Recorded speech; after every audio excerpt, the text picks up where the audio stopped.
Hillgrass, right? What up? It's Barlos here from CCF Forensics team. Courtesy of them, obviously, I was able to grasp my knowledge of cellular colonialism in and of itself. I really like this screen in the beginning where it says these rodents first got to America by stowing away on ships. What are settlers? I think it's pretty appropriate. So, first of all, as the critique, settler colonialism is one of the many popular critiques to be ran. However, I think much of the reason for that is because the literature base has actually expanded so many different ways that there's like actually a lot of ways to run this argument. So it's still like a bunch to read, but you're bound to see debate differently. At least for me personally, you would see the activity differently if you were able to think about the critique as it entails an entire reframing of the world from the perspective of the non-colonized, which in and of itself is a very important aspect of having to unlearn and relearn very nuanced accounts of history that aren't whitewashed and or filtered by settlers. So historical knowledge and nuanced telling of the construction of settler civil society goes a really long way in helping your analysis in the block, the 2NR, and cross-sexes, etc. Oops. Okay, so what's on the screen is not a comprehensive timeline of the events that have occurred, but rather I put it here to show not the natural rollout of these things, because this in no way is nothing natural that should have ever occurred, but the progression of colonizers, settler society after 1492 when Columbus intervened on Turtle Island with indigenous populations. So the very first thing you'll see is that Columbus inferred that native people to be an inferior race, noted that they could be easily commanded and made to work, to sew, and to do whatever might be needed, like to build towns and to be taught how to wear clothes and adopt our ways, end quote.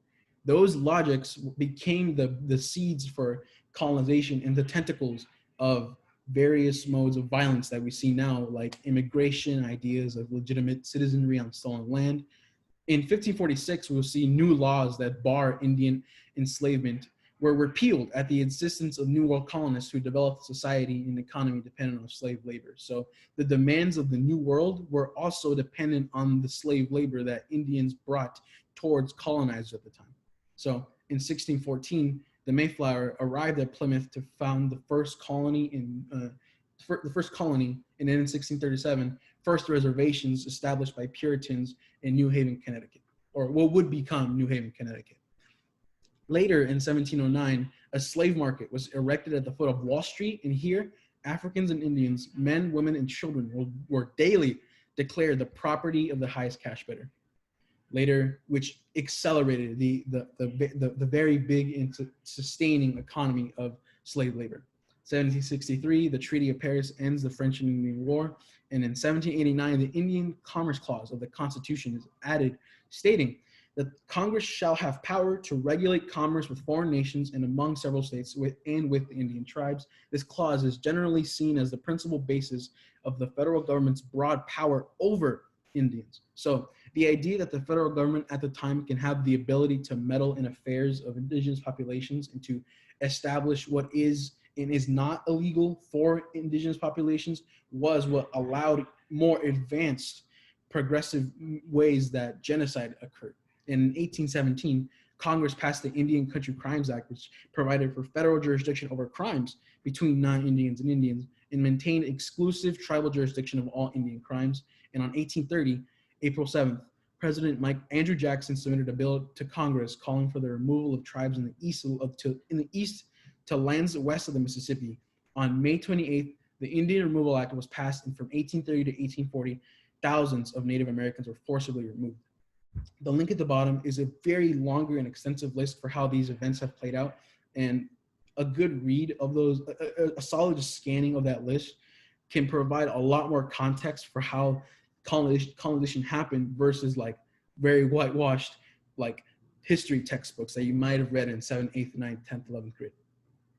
So what now we try to understand is the logic of elimination that can attempt to even justify any of the violent things that have happened during colonization. So right now I'm going to show you a map, and I want you to notice the blue.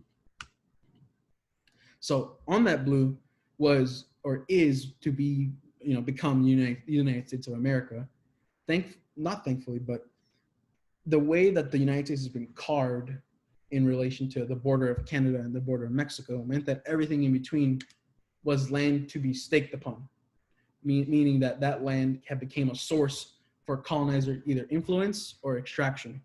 And the fact that those things have happened in the first place meant that any of that land has never been interfered with in the first place. And the next picture, which I'll show you, is one that shows the example of what happens after colonizer had any form of intervention in what would become America. So what you see now is in 1897, the amount of land that was quote unquote dedicated, but rather afforded to barely by the United States, saying that you cannot have your land, we'll claim your land, and in that land we have claimed and staked and cut up into states, we'll give you a piece of it so that you can still survive.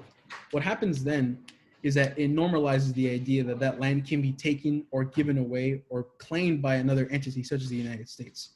And in the last year that this was updated, and this is just the last year of 1897, since then, the simple existence of the US and its authority to declare what land is and is not for indigenous populations results in that there will always be an itch for settlers and settler institutions to remove more and more designated land in the future. So the too long didn't read is that knowing settlers, the red zones will only get smaller if the status quo can continue, if not the complete erasure of.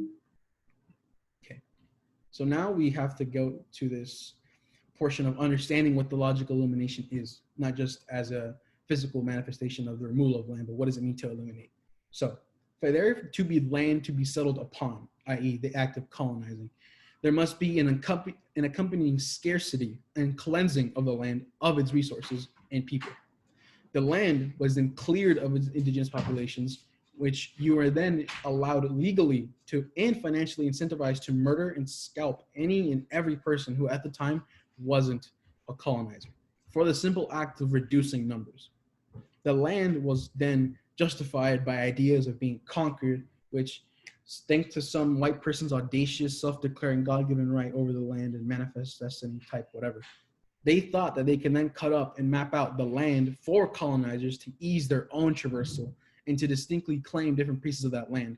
So because they were like told by their God that they were given the ability to take that land, they took it and actually formed roads around it that have not existed prior for the sole purpose of being able to move around in ways that was easier for colonizers versus, indigenous populations who just happen to know the land better than they did. So the logic of elimination is a sustained colonial practice to process the act of settling. So the logics of elimination are one of the major key concepts that helps us contextualize settler colonialism as both distinct as a structure of the world, but also tells us how the material and literal physical violence plays out typically under a settler society. So another example helps us explain why the US still cedes more and more land away from surviving indigenous tribes and actively partakes in genocide, especially in the border of Canada, as dozens are murdered for the simple act of protest. So it's important to remember also that settler colonialism isn't unique to Northern America. Traditionally, people would say that settler colonial states include Canada, the United States, Australia, South Africa, New Zealand, Israel, but have been seen to expand in academia to include discussions of Latin America and Asian countries such as Cambodia and Taiwan. So I think this brings up, or it reminds me of this quote by Patrick Wolf in 2006, where they say that, quote, "Whatever settlers may say, and they generally have a lot to say, the primary motive for elimination is not race or religion, ethnicity, grade of civilization, etc., but access to territory. Territoriality is settler colonialism's specific irreducible element. Settler colonialism destroys to replace." So what does it mean to destroy to replace? Well, let's see. My bad. So what does it mean to replace, right? So the idea that colonizers were able to come up onto land and have the idea that they should be able to destroy those who are upon it and to extract the resources means that the only way they could have lived on that land was a destruction of the people who lived upon it. Right now, you'd have to understand three, I don't want to say vague, but three terms and concepts that allow you to understand when you read other books of literature and pieces of literature upon settler colonialism. Usually these terms help you understand what it means in context. So the first one is terra nullius, which can be defined by land that is legally deemed to be unoccupied or uninhabited, which can be quoted towards no man's land, which when the reaction to seeing and experiencing the presence of other populations on land, when colonizers blatantly ignored that and said, no, there must be a need for us to exist on this land, that need must manifest in a very violent way, i.e., we take that land or use that land for purposes that only benefit the people that are colonizing. So in order to justify doing anything, they first had to see it as something that cannot be unoccupied, or that can be unoccupied, that can later be occupied. So the next concept that we'd like to see is abundance. And there's no like material, like tangible, like single experience that can be related to something that relates to abundance, but it describes an infinite potential that manifests into some uncontainable energy as it bears on the principles of indigenous cultures that things and ideas can take up different things and ideas infinitely. So I know it's a lot to unpack, and I know it's like very vague, like what does that mean for something to manifest with energy? But what it's trying to say is that an abundance of anything is an existence of something that has existed before the meddling of colonizers. For example, the way that resource extraction is taken up is that not only does a colonizer have to set up an oil drill, but there must be a facility for that oil drill to be taken up upon. There must be, waged workers who have to work on that land for a specific purpose. Those strict rules that are contained within colonialism and capitalism are things that had never been thought of, meaning that the possibility for an alternative can always exist, because just because we exist in a world where we have to do those things in a specific way thanks to colonialism doesn't mean that the other manifestations of doing those things can't exist as well. And the idea that we can think about the things abundantly is better than thinking about things in scarcity like colonizers did when they landed in 1492. And another concept that we'll try to manage is relations to land. There is no specific romanticized idea of a relation to land, but rather that one's relation to land is very nuanced in how you as a person have been brought up, have been taking places, have been living for the duration of your life. For example, like you can be Mexican and an immigrant, sure, but at the same time, like how do you reconcile the fact that many Mexicans are like white or like came directly from Europeans who look and act and bring up themselves white, right? So how does that relation to land that existed prior to indigenous populations interact with the people then who are descendants of colonization or the colonized? So your relation to land is something that could be reclaimed, but the fact that hundreds of years of colonization has worked on erasing that relation means it's almost infinitely harder for indigenous populations to even reconnect their own previously severed connections to land.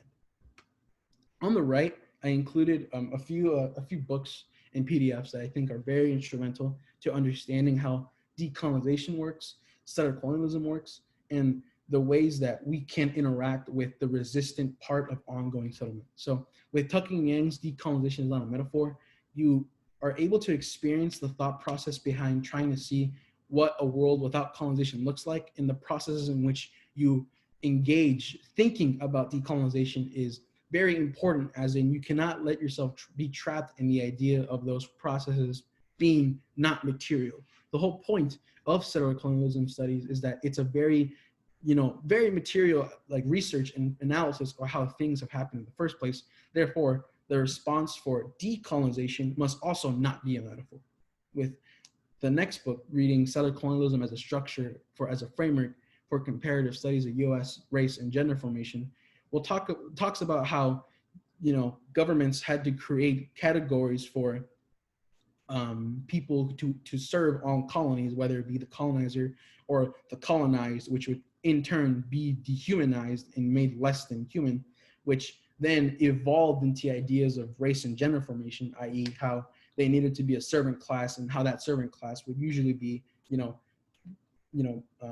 categorized in a certain way. And the way that those categorizations were then implemented are very clear examples of, colonialism. Why is it a coincidence that a majority of, many indigenous populations are also immigrants who aren't citizens of the United States, right? And the last one being settler colonialism in cultural studies with the ongoing settlement, cultural production, and resistance towards ongoing settlement, and how we can interact with decolonization as a process while we engage with the various systems that make that reality. Cool. So this brings up a very good thing that I want to start in like ingraining in the minds of y'all, which is there's a difference, not really a major difference, but a differentiation between the terms of colonialism and settler colonialism. I assume it's because it says settler colonialism is kind of different, right? But colonialism is closer to an event directly. Colonialism has more implications on the very immediate and material conditions of the colonized, such as the forced removal and pillaging of land. But even then, those acts are politicized into the structural readjustments of society, beginning in the colonies after the event of colonization.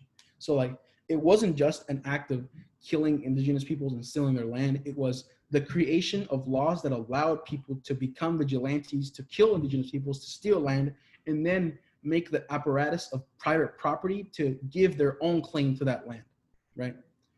History helps direct attention to the timeline of acts of colonization, but settler colonialism requires an understanding of the logics that allow settlers to remain on colonized land. So that brings the differences in settler colonialism, which this school of literature describes the process by which the act and actors of colonization use the event and circumstance to create further expansions of white colonizer desires. So it establishes that colonizers, or in order to continue seeing benefits of that colonization event, use logics of elimination to sustain the genocide of indigenous peoples and the literal physical expansion of illegitimate land claims. Sure, there's private property now that means that white people have claims to land that isn't theirs and was stolen, but now the government can do their own things on their own with actual massive expansions of illegitimate land claims, such as state borders, county division, zip codes, maps, streets, and everything modernly associated with industrialized settler society. It's how they manifest later. So not only was the event of stealing land an act of colonialism, but the act of politicizing that event to create further physical expansions of illegitimate land claims is what justifies or creates the analysis of settler colonialism. And now the too long didn't read is that colonialism is about resource grabs and resource capital, like slaves, and going in and taking what you can and taking it back to the original homeland. That is the act of colonizing and extracting of resources. And settler colonialism, on the other hand, moving to other land and to settle, it's extracting resources too, but you create your new home on that settled land. So settler colonialism wasn't just a European event, it's an international structure that has committed invasion everywhere. So I thought I'd bring up some authors and arguments, with Bird arguing that the category of Indianness is ontological, with the quote, "Notion of becoming savage is what I call the transitive empire, a site through which the US, with ties to Enlightenment and Victorian colonialisms, propagates itself through a paradigmatic Indianness tied now to the global ascendancy of liberalism." So the idea, what that's trying to say is that the idea of creating the category of Indian was in very direct opposition to the progress America was trying to make with itself. The fact that the global ascendancy of America and liberalism to expand, themselves upon stolen land was very directly correlated with the idea of creating a category of Indian as savage and non-human to justify that advancement and progress. Patrick Wolf defined settler colonialism as first and foremost a territorial project that is not a historical event of the past, but a structure that provides a foundation and ongoing justification for genocidal domination today. Credited as the first scholar to distinguish settler colonialism from colonialism, claiming that they are two separate interpretive tools. More authors and arguments, with Billy Ray Belcourt saying that indigeneity is anti-ontological or before ontology because it is prior to and therefore disruptive of ontology, and can warp both common sense and philosophy into falsities that fall short of completely explaining what is going on. So the idea of creating a category of indigeneity cannot be registered because there are things that existed beforehand that make that philosophy false, or that could potentially mean that that philosophy doesn't just make sense or can explain everything. Tiffany King is an amazing author, and he goes on to explain how the settlement is the clearing of the native and the land, and the process of making blackness fungible to justify forced labor. In the clearing, Black female bodies, space, and settler colonial landscapes, talks about the justifications for the clearing of the native in the land and the processes by which acting upon the land create justifications for forced labor to make sure that those land claims sustain themselves, and in other gruesome, very societal interconnected ways that aren't just physical. So I guess the other question that can be easier to, come over after starting research is that who is indigenous, right? So indigenous person or people is a transnational identity category that encompasses both land dispossession and the loss of land, which necessarily includes stolen people through the history of enslavement, i.e. Black people in America are also indigenous. They weren't settlers. But who was then a settler, right?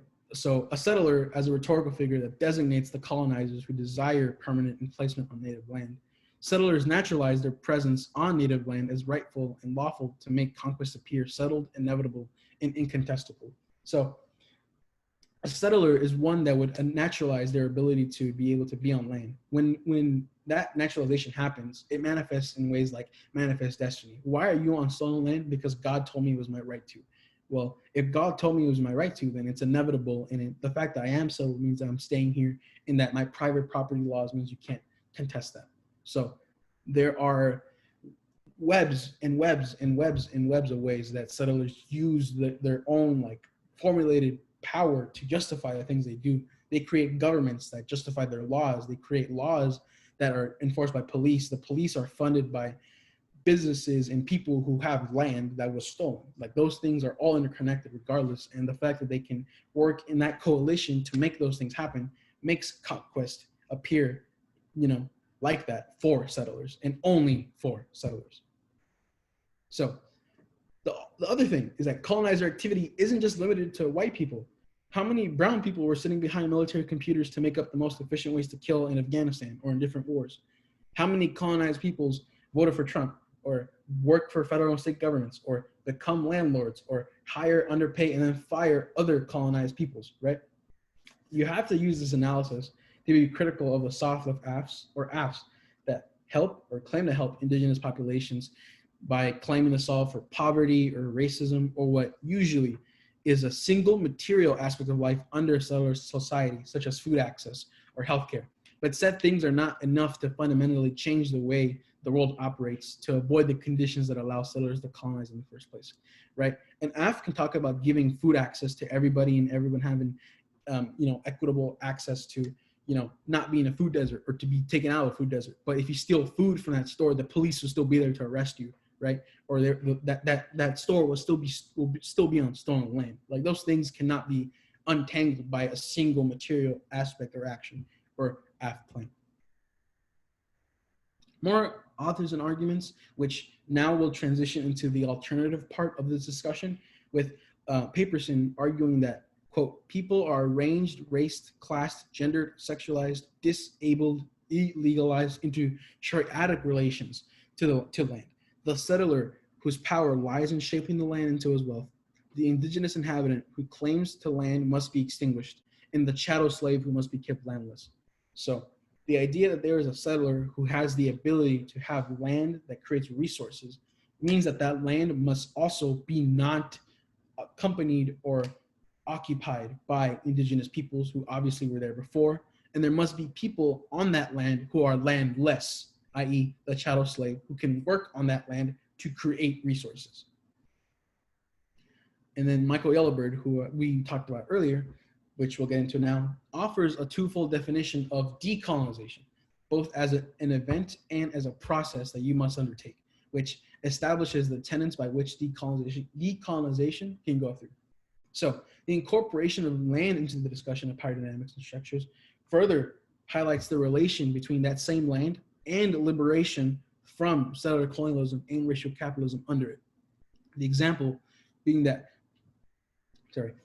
knowledge of the land enabled the Underground Railroad, which sought to liberate the lives of slaves. The fact that the land is inextricably tied to being able to be liberated from a settler state is what we should be thinking about at any reaction at colonization or settler colonialism, because any discussion of liberation, that discussions of land cannot be actuated because they won't have a material analysis of how that land became or exists. So now the real question is, what is decolonization? And thankfully, Michael Yellowbird helps us contextualize the process and act of decolonization as it's infinitely more than just an alternative text, thankfully. So Michael Gilbert says, as an event, decolonization concerns an active understanding that you are or have been colonized and thus responding to life circumstances in ways that are limited, destructive, and externally controlled. As a process, decolonization means engaging in the activities of creating, restoring, and birthing. It means creating and consciously using various strategies to liberate oneself, adapt to, or survive oppressive conditions. We'll break that down. With saying that we are thus colonized in responding to life circumstances in ways that are limited, destructive, or externally controlled, the way we exist was only, the way we exist was in the mind of a colonizer, right? The way that we, come to go to school or come or do debates or, exist or have jobs or have families that need to pay taxes, all those things are externally controlled, and the way they react to those, because they're not part of your own fruition, meaning that those things weren't determined by you. You didn't choose to pay bills. You didn't choose to, have to pay rent, but you do, right? And those things were imposed upon you because of colonization. So as a process, decolonization means that you have to engage in activities that create, restore, and birth. What that means is that it can manifest into reconnecting to tribes that you have a relation to, or reconnecting to the land you are currently on, or reconnecting to the land and the language that your previous tribe used to speak. Like the small things that allow you to unlearn and to relearn a mode of existence that was yours or can be, not the one of a colonizer, is enough to liberate oneself and to adapt to or survive oppressive conditions. So we see the event in recognizing that you are colonized or ineffective or affected by colonization, in the process of decolonization by looking at alternative ways of existing, right? So I'll just highlight this specific alternative that I've been reading here with Harout for like a majority of the year, which reads from Listrip 15.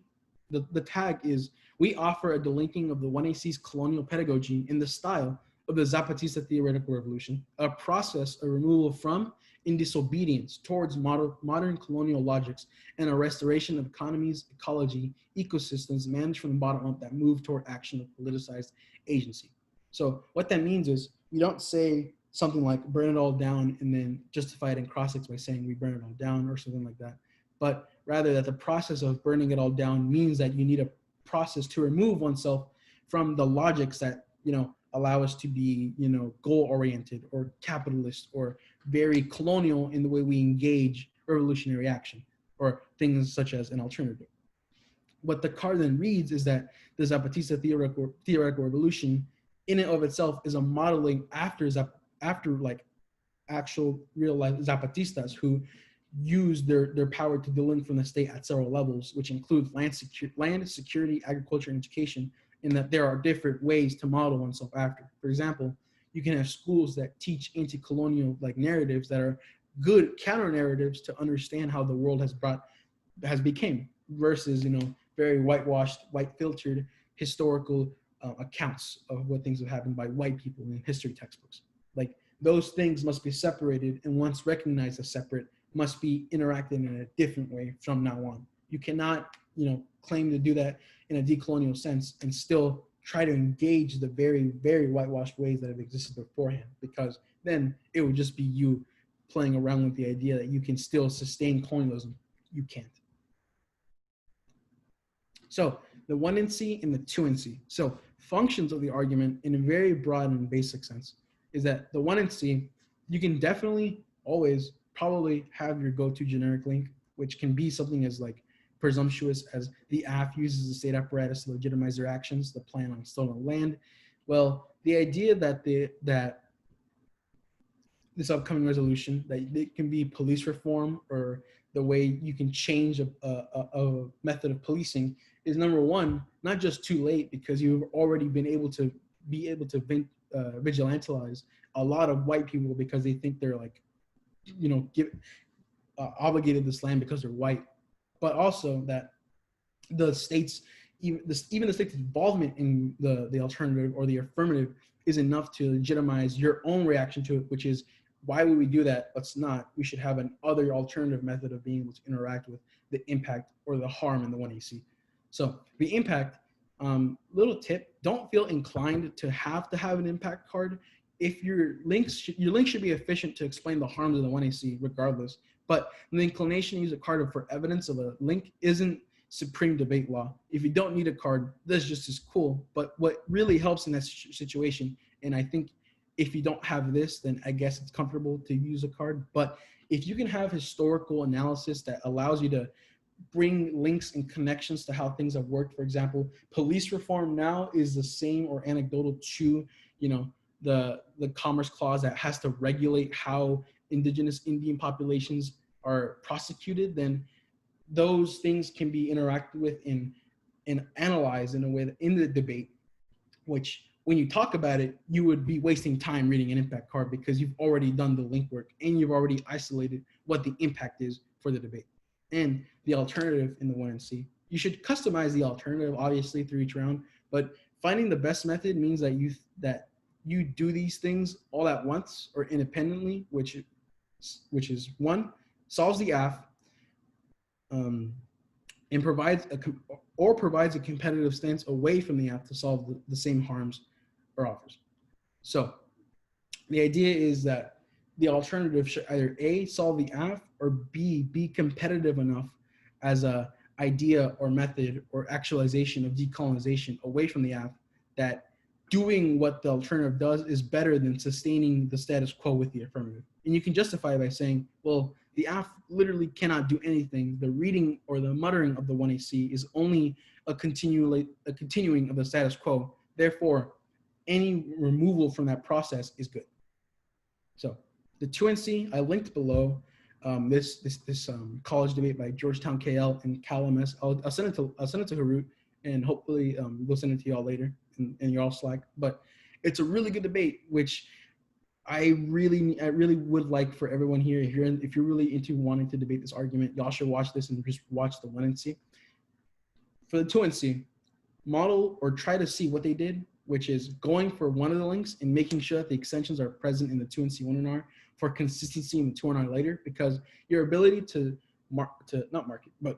weave a story and to weave a scenario that has been modeled by colonization will always be important, and that historical analysis should be present in that 2NC so that your 2NR can just be making links off of historical examples that will obviously be very good for your 2NR and usually for Speaks, because if you're able to do that off the rip, you're pretty much doing your link work all by your own and like off the top of your head, which is pretty good.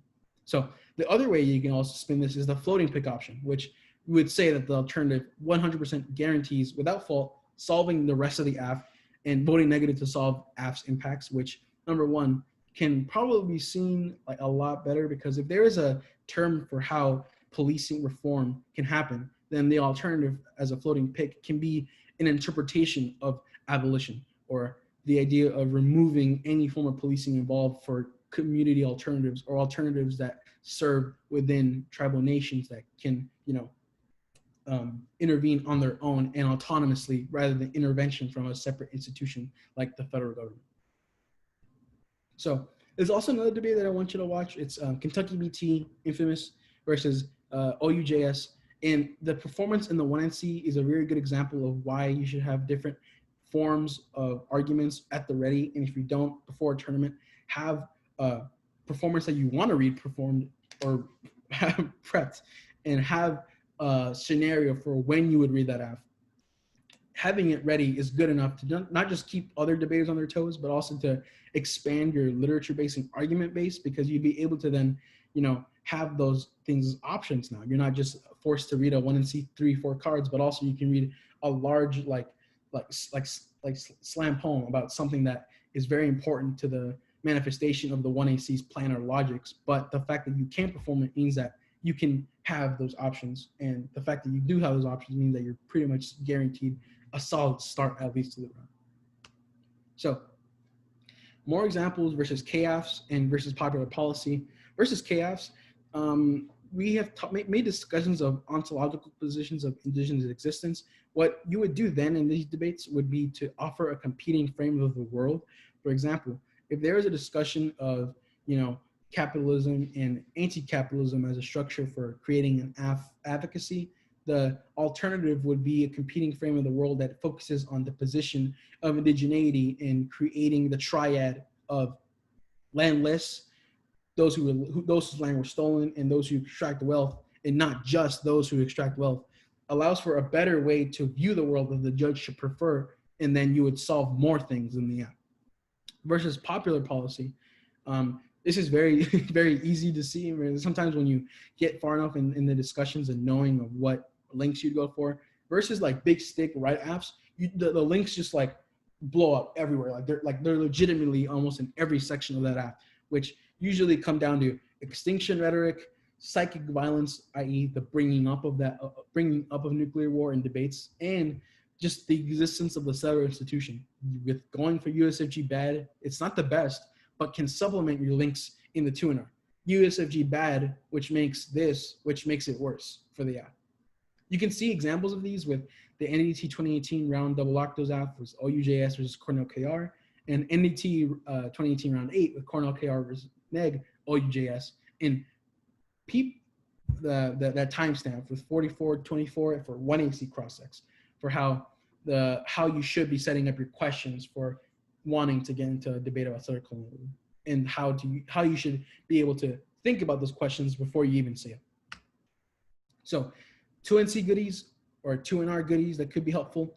For all the 2Ns, the 1NC, the 1NC cross-sex, and 2AC cross-sex are all good opportunities to write up a link wall for the specific app you're facing now.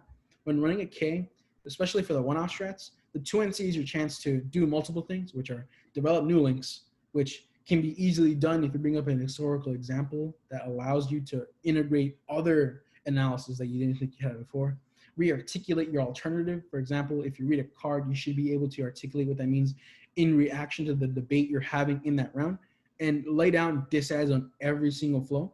Explain concepts that frame the debate, i.e. ontology or a triad of intersections that explain capitalism and racial capitalism and colonization. Or establish an interpretation for how the judge should evaluate the round, like a roll of the ballot or roll of the judge, or a framework interpretation is how they usually show up in the round. So the 2NC, the framework interp is, we should have a discussion on who best solves for cellular colonialism. Sure, that's probably like the most self-serving framework interpretation, but it should be like the basis for what you should think in your head for what the framework interp should be. Like, who solves best for cellular colonialism? Probably shouldn't be that, but should be discussing what it means for in the debate to talk about those things. For example, this is no longer a debate about, police reform. It's a debate about how police reform exists only as a colonial flex that does nothing, right? So like the fact that you can give context to the app means that your framework for interacting with the world is infinitely better for actually solving the things that 1AC talks about, and usually means your links will be beefier and better for the 2NR. So other debate applications, obviously you can go for presumption. The presence of cellular colonialism post-affirmative leaves a danger to the world as seen in the immediate effects of racial capitalism and global domination of the colonized. So you can say, who cares if the app passes or doesn't pass? The fact that it's so slow or doesn't even happen in the first place means that number one, the conversation is a waste of time, or B, the conversation only serves to distract us from the fact that that Flint, Michigan still doesn't have clean water, right? Like those things are very material, still happen, and the fact that the debate hasn't brought a solution means that the only purpose of policy debate means that there is no progress. So that brings to the next thing, which is no progress for the future, which explains, or you would try to argue, that every political action then has no impact and causes more violence. Yes, that means that even negative state action affirmatives can be bad. Why?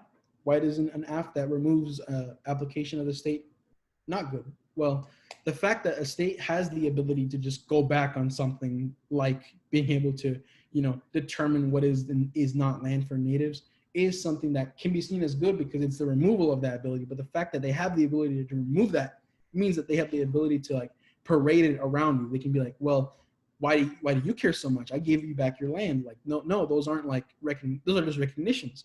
Like Oklahoma is recognized to be indigenous land again, but people people who have been interpreting that have been saying, oh, the US gave back the land. Well, you never had it. It's illegitimate. You stole it. That's not real. Like, even if you think negatively, it's good. The fact that you think is legit is bad. So the last thing you can do in debate applications is also impact turning fairness or education. Those are very often like crutch questions that you should be asking and informing the debate of every single time. So fairness for whom? Who determines what is fair for colonized peoples? Like, why should debate as an activity be the referendum for what is fair to debate or to determine is fair? What good is education in debate if it doesn't lead to decolonization or directly inspire? Is it the same education that's been written, edited, and published by colonizers? And if so, why should we discuss it? It already exists. So in a nutshell, you can try these different strategies right now. So you can establish uniqueness with ontology, for example, with ontology talking about occupation and the justifications for occupation and why US policies don't do anything. And the next one being the link to the affirmative, which you make the link an independent impact to the affirmative that's external and unique from the way colonial domination plays out usually. So don't just explain settler-colonial violence, but explain how the specific actions directly inspire or worsen new violent cellular tendencies that colonized peoples will face and die from en masse. For example, environmental racism or underlying health conditions that it will still exist regardless of a new healthcare system or ability for a Green New Deal. Like, there will still be people in other nations mining for lithium regardless of the fact that the Green New Deal is good. So it also lets you develop the net benefit for the critique, which says that kickstarting decolonization in the face of the 1AC is preferable because doing anything else that's different would mean that we can come to the conclusion that would inevitably mean the act of decolonization, which is better than sustaining the status quo. And the last thing is that the alt should kind of do something, or very small caveat, if doing nothing does something, like the refusal alt mentioned earlier, for example, be sure to explain that too. But failure of key debate is usually very much often the refusal to explain or failing to explain the alternative and its tangible impact. It should make a claim that you are taking a position in that round. So giving back the land doesn't really resolve the structure. It just makes sure that you layer and leave the world of the alternative to solve and seem infinitely preferable, because judges will often reward that level of analysis always. And make sure that your alternative isn't something that is just a catchphrase that you can't explain. At least make sure that you know what that catchphrase means. And in the grander purpose of decolonization, that the relevancy of that term or alternative should, be enacted or be able to relate to something material. So right now I'll send these out to Harout as soon as we're done with the lecture. They can send these to y'all.